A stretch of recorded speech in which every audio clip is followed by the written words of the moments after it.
D Jayakanthan ने इस कहानी के माध्यम से छापेखाने में कर्मरत मजदूर के जीवन की सामाजिक और आर्थिक स्थिति को अभिव्यक्त किया है। उसके जीवन की वास्तविकताओं को अत्यंत संवेदनशीलता के साथ उकेरने का प्रयास किया है। आइए जानते हैं कि ट्रेडिल कहानी में डी जयकांतन ने क्या कहा है। ट्रिंग ट्रिंग ट्रिंग, ट्रेडिल मशीन का इंक ब्लेड घूम रहा है। चर चर चॉप, इंक रोल ऊपर नीचे गतिशील है। टंग टक, कागज पर इम्प्रेशन। टक टक टक टक टक टक, बाँस की तीली की तरह एक टांग पेडल को एक लय में दबाती रहती है। जी हाँ, इसे उस मशीन की प्राण शक्ति कह सकते हैं। इस नाद वृंद मेल से कुल जमा मतलब क्या निकलता है? यही कि अंधेरी गुफा सरीखा एक छोटा सा मुद्रणालय, हाँ छापाखाना, यहाँ क्रियाशील है। उस छापाखाने की उम्र 20 साल और चंद महीने की होगी।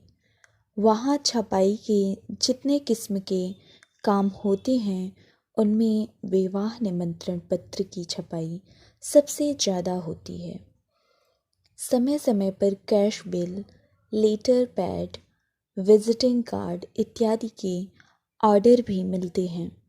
उस कोठरी में ट्रेडिल मशीन के अलावा 4-5 जॉब टाइप केस और एक छोटी सी कटिंग मशीन भी है।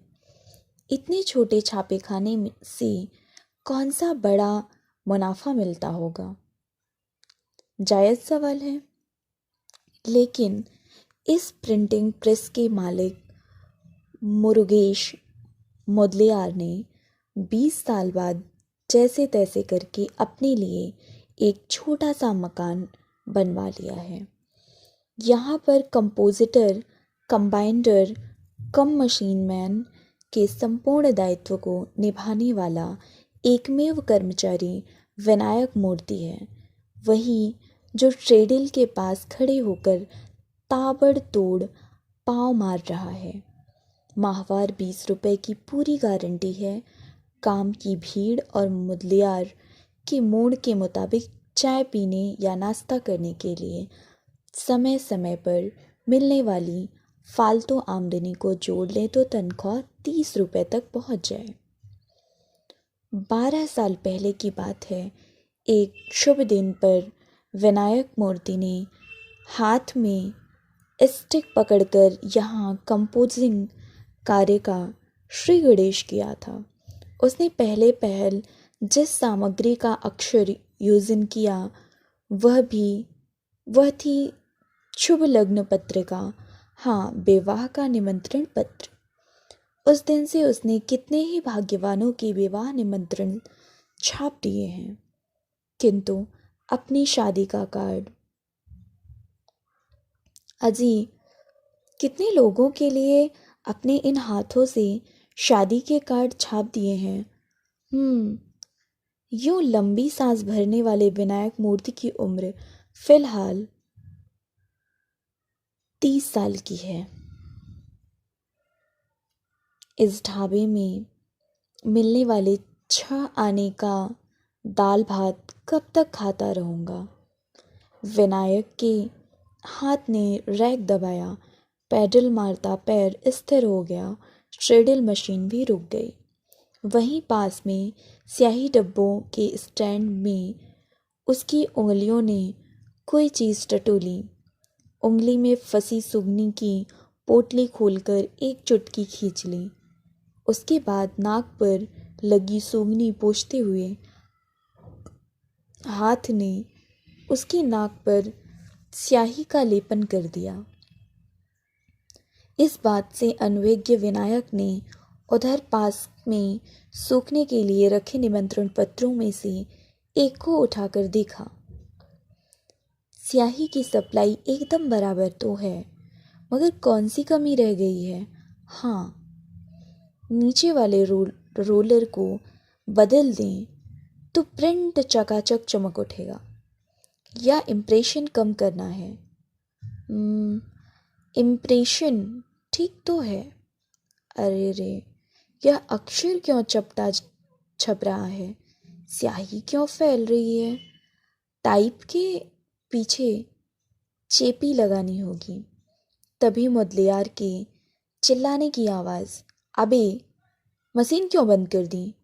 ग्राहक अभी आने वाला ही है, समझे? ठीक है, एक चवन्नी देना मालिक। सुबह नाश्ता नहीं किया, अभी आकर काम पूरा कर दूंगा। जल्दी जा, काम बहुत ज़्यादा है। मुदलियार ने चवन्नी निकालकर मेज पर रख दी। अच्छा मालिक, बदस्तूर जवाब दिया और पैसा लेकर आगे बढ़ गया। एक दिन की बात है, प्रेस में विनायक को छोड़कर और कोई नहीं था। उस दिन के लिए तयशुदा कार्य में 2 काम बाकी थे। पहला, 2 निमंत्रण पत्र कंपोज करके उसका प्रूफ निकालना और दूसरा प्रूफ शोधन किए अभिनंदन पत्र में करेक्शन लगाकर छापना। छापने के लिए कागज भी तो काटना होगा। बुदबुदाते हुए जब वह ट्रेडल में कसे हुए चेस को खोल रहा था, उसके मन में एक छोटी सी आशा अंकुरित हुई। बहुत ही साधारण इच्छा, आप चाहें तो बचपना भी कह सकते हैं। चेस को खोलकर स्टोन पर रखा, वह भी एक बेवाह निमंत्रण कार्ड का ही मैटर था। विनायक ने मैटर में वर के नाम वाले अक्षरों को व्रस से पोंछा।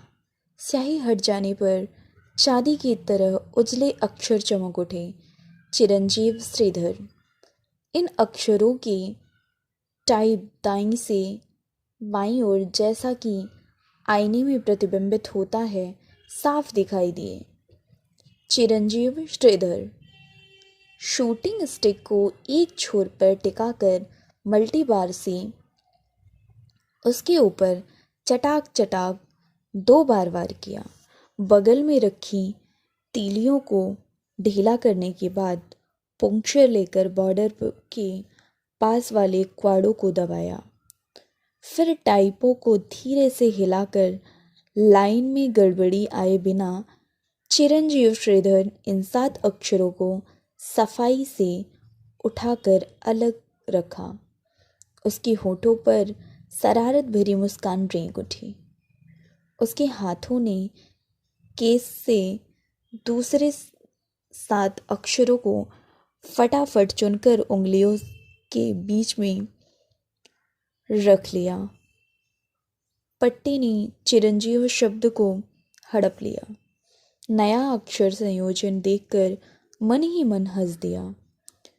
चिरंजीव श्रीधर के बदले अब के विनायक मूर्ति इन 7 अक्षरों ने निमंत्रण पत्र में जगह पा ली। स्टोन पर पड़े चेस को फिर से कसकर 2 बार उठा पटक करके जांच लेने के बाद ट्रेडल में लगाया।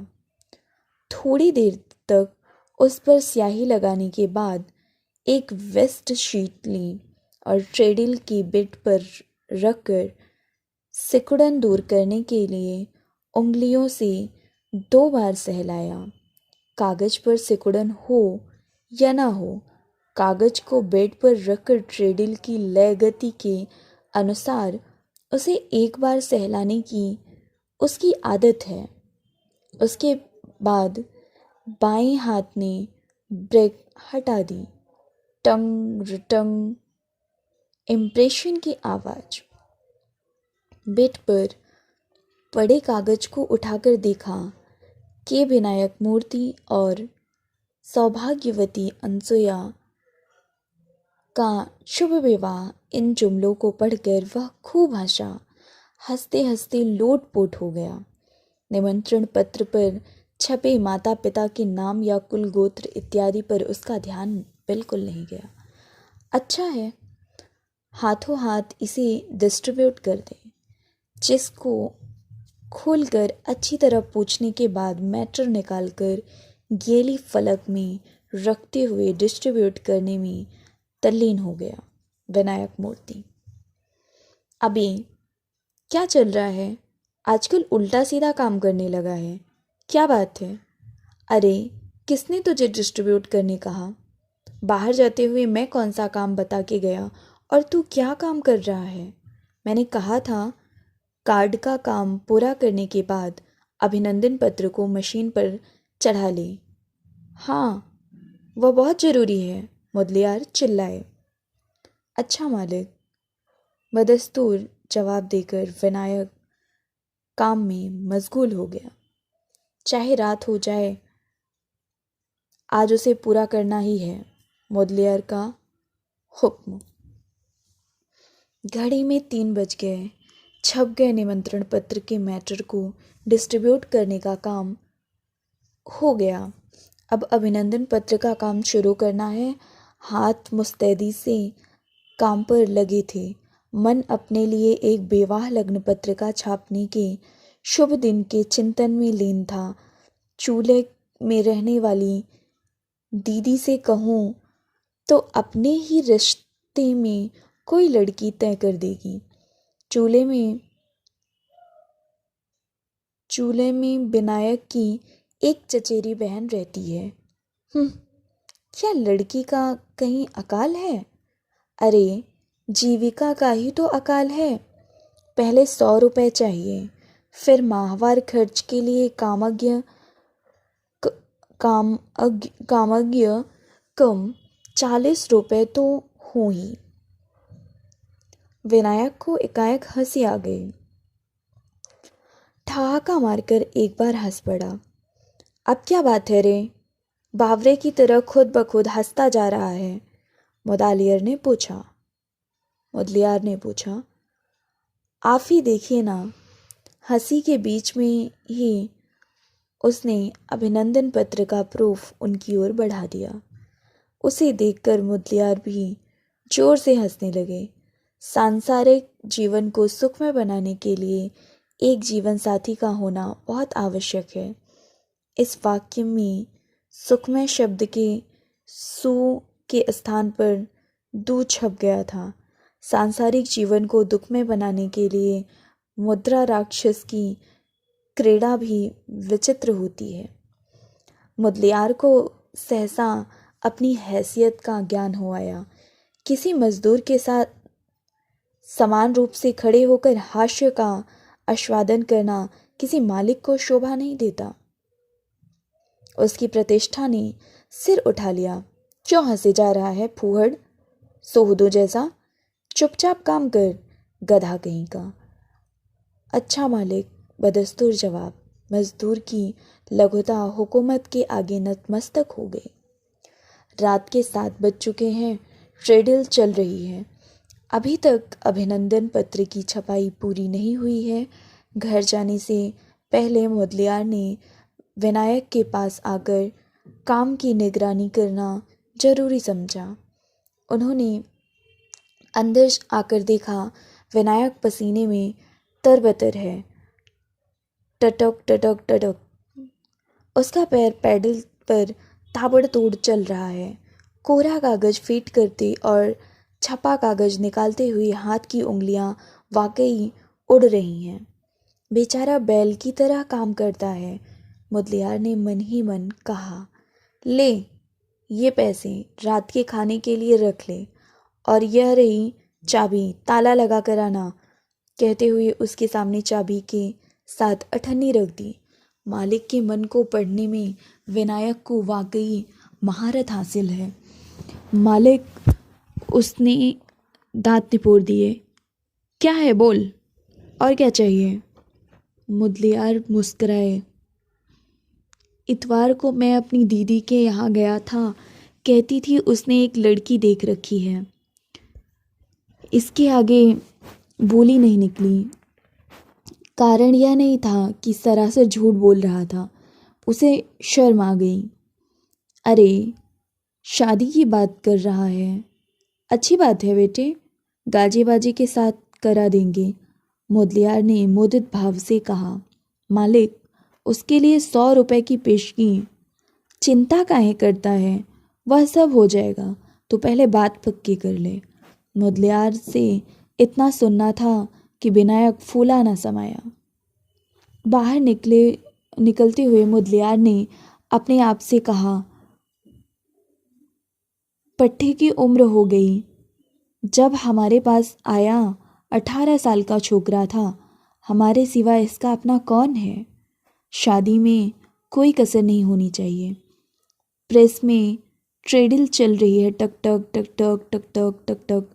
अचानक यह क्या हो गया। विनायक की चाम के ऊपर उदर के नीचे अतड़ियों में मरोड़ ओफ दर्द हो रहा है। लगता है अतड़ियाँ घूम रही हैं। अरे रे, जान निकल रही है। आह का चित्कार निकला। पैर खुद ब खुद पेडल से हट गया। पैर के अचानक हट जाने से तेज गति से चल रहे पेडल में धड़ धड़ का कंपन, फिर वह रुक गया। विनायक का दम घुटने लगा। केस पर झुककर दांत भींचते हुए उसने पेट को पकड़ लिया। सीने के अंदर से कोई चीज सरकते हुए उसके गले में आकर अटक गई। सांस लेने में दिक्कत। धीरे धीरे सरकते हुए उसने मटके से एक गिलास पानी लेकर पिया। दर्द कम हो गया, लेकिन गया नहीं। बड़ी मुश्किल से दांत भींचते और सांस रोकते हुए रुक रुक कर जैसे तैसे अभिनंदन पत्र की छपाई का काम पूरा कर डाला। ट्रेडिल से चिस उतारने तक सब्र रखना दुश्वार हो गया। दरवाजे पर ताला लगाने के बाद चल पड़ा। नहीं, लंबे डग भरने लगा। पेट के अंदर कोई अंग स्थानाच्युत हो गया, अपनी जगह से फिसल गया। लगता है वह और किसी अंग की जगह पड़ा हुआ है, किसी और का मार्ग रोके हुए। ओ माँ, दर्द बर्दाश्त के बाहर था। पता नहीं विनायक पास वाले डॉक्टर के घर तक कैसे पहुंचा। द्वार पर जाकर गिर पड़ा। पता चला विनायक को हार्निया हो गया है। डॉक्टर और मुदलियार ने उसे सरकारी अस्पताल में भर्ती कराया। उसका शरीर डॉक्टरी पढ़ने वाले छात्रों के लिए शोध खोज का विषय बन गया। डॉक्टरों ने उसके रोग का नहीं, बल्कि नई नई युक्तियों और प्रणालियों का उस पर प्रयोग करके देखा। बीमारी, दर्द, अपमान। दिन बीतते गए। अंत में एक शुभ दिन की शुभ घड़ी में उसका ऑपरेशन हुआ। उसके बाद बुखार चढ़ गया। आखिरकार 1 महीने के बाद किसी तरह छुट्टी मिली। अस्पताल से बाहर निकलने से पहले डॉक्टर ने उसे एक सलाह दी। वह डॉक्टरी परामर्श लिए दिल के अंदर चुपके से एक बम बनकर फूट पड़ा। डॉक्टर ने कहा था, तुम्हें शादी नहीं करनी चाहिए। अव्वल तो ऐसी इच्छा उठेगी ही नहीं, फिर भी दूसरों के दबाव में आकर कहीं शादी ना कर लेना। उसके बाद उसके कान ने कुछ नहीं सुना। विनायक फिर से काम पर लग गया। अंधेरी गुफा सरी के छापाखाने में घसकर उसने ट्रेडल देखी, केस देखा और स्टिक देखा, जिनसे उसका 1 महीने का वियोग हो गया था। पता नहीं क्या सूझ गया उसे। उसने ट्रेडल को गले लगाकर लंबी सांस भरी। देखो विनायक, वह निमंत्रण पत्र चिस पर कसा हुआ है, उसे मशीन पर चढ़ा लेना। तुम्हारे बगैर इधर कोई भी काम ठीक से नहीं हुआ रे। जितने छोकरे आए सारे बेकार निकले। तुम्हारी तनख्वाह अगले महीने से 10 रुपए बढ़ा दी है। अच्छा, तुमने कहा था ना शादी के लिए पेशगी चाहिए, 15 तारीख के बाद ले लेना। क्यों रे, खुश है ना? मुदलियार ने आंखें मटकाते हुए पूछा। विनायक ने सिर दूसरी तरफ फेर लिया। अनजाने में ही दोनों हाथों ने मुंह को ढांप लिया। पूरे शरीर में कंपन। क्या वह रो रहा है? पट्टा बड़ा लजा रहा है। मुदलियार हंस पड़े। वह ट्रेडिल के पास गया। किसी के द्वारा कंपोज किए किसी एरे गरे के विवाह निमंत्रण को मन में किसी राग द्वेष के बिना यंत्रवत मशीन पर चढ़ाने के बाद कागज स्टैंड पर रखकर स्याही लगाने लगा। टक टक टक टक उसके पैर ने पैडल मारा। टंग टटंग।